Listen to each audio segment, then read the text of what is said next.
এই খেজুর গাছ আমরা ছোট থেকে দেখে আসতেছি, আমার 46 বছর প্রায় বয়স। আমরা কিন্তু এই যে গরু চড়াইতে আসলে কিংবা কৃষিকাজে আসলে এই খেজুর গুলা খাই আর কি। তো সাধারণত আমরা এই খেজুর গুলা এত মূল্যবান বাংলাদেশে কোথাও নাই, এটা আমরা জানতাম না। আমাদের জাহাঙ্গীরনগর বিশ্ববিদ্যালয় থেকে গবেষকরা এসে আমাদেরকে এটা, আমরা এখানে কৃষিকাজ করতেছিলাম, সেখন মানে ওনারা আমাদেরকে ডেকে বললো এই খেজুর গাছগুলো খুব মূল্যবান গাছ, এগুলা বিলুপ্ত হয়ে যাচ্ছে, এগুলা নষ্ট যেন না হয়, এগুলো আপনারা দেখেন এলাকাবাসী। আমরা ছোটকাল থেকে এই শালবনে আমাদের বাড়ি, শালবনের পাশে বেড়ে ওঠা। কোনোদিন আমরা মনে করিনি যে এই খেজুর এত মূল্যবান। অনেক আগে থেকে দেখেছি, ছোটকাল থেকে দেখেছি। আমরা ওই আগে গরু চড়াইতে আসতাম যখন, তখন এই খেজুর কিন্তু আমরা খাইতাম। বন খেজুর এত গুরুত্ব দেয়নি, কিন্তু এখন ভাবলাম যে দেখলাম সবাই আসতেছে এবং সারা বাংলাদেশে আর কোথাও নেই এই খেজুরটা, একমাত্র আমাদের এই ধরমপুর ফরেস্টে আছে। এই জন্য আমাদের এলাকার লোকজন আমরা সবাই অনেক খুশি। আমরা জানি যে আগে পূর্বে আমরা এগুলোকে দেখছি, কিন্তু আমরা এতটা মূল্যায়ন করিনি। এখন কালকে থেকে আমরা দেখতেছি আমার উপর লেভেলের লোক আছে, এটা মূল্যায়ন হচ্ছে আর কি। এর আগে থেকে আমরা জানি, দেখছি ফল, কিন্তু এরকম এইটা আমরা আর ই করিনি। কিন্তু পাকলে সুস্বাদু ভালো, কিন্তু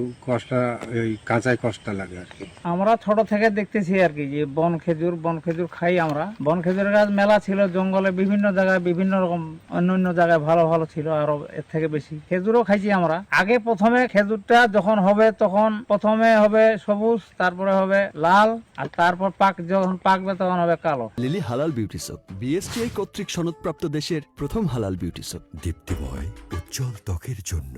এই খুদি খেজুর বা বন খেজুর, এটা সুস্বাদু খাবার, এটা কিন্তু আমাদের কারো জানা ছিল না। প্রথমত এই খুদি খেজুর যখন হয় সেটা সবুজ আকারে, পরবর্তীতে যখন পর্যায়ক্রমে একটু বড় হয় সেটা লাল হয়ে যায়, আবার যখন পেকে যায় সেটা হয় মানে কালা রং। এই খুদি খেজুর বা বন খেজুর আমাদের সকলেরই রক্ষণাবেক্ষণ পর্যবেক্ষণ করা দরকার। আপনারা যেটা দেখছেন সেটা খুদি খেজুর বা বন খেজুর বলি। এটার আদি নিবাস পৃথিবীর 4টা দেশে। আমাদের রেকর্ড অনুযায়ী এই 4টা দেশের মধ্যে এটি পৃথিবীর প্রায় মহাবিপদাপন্ন একটি উদ্ভিদ হয়ে দাঁড়িয়েছে, যেটি আমরা খবর পাই যে এই খেজুরটা একটু দেখেন তো আপনার বনে বা আপনার জুরিরেকশনে আছে কিনা। পরে আমরা দীর্ঘদিন যাবত এটাকে চিনি, কিন্তু আসলে সেভাবে এটা নিয়ে মাথা ঘামানো হয়নি। তো এটা আমরা যখন ঊর্ধ্বতন কর্তৃপক্ষের আদেশক্রমে তাদের জানাইলাম যে হ্যাঁ, এটা আমাদের এই ধর্মপুর শাল ফরেস্টে আছে।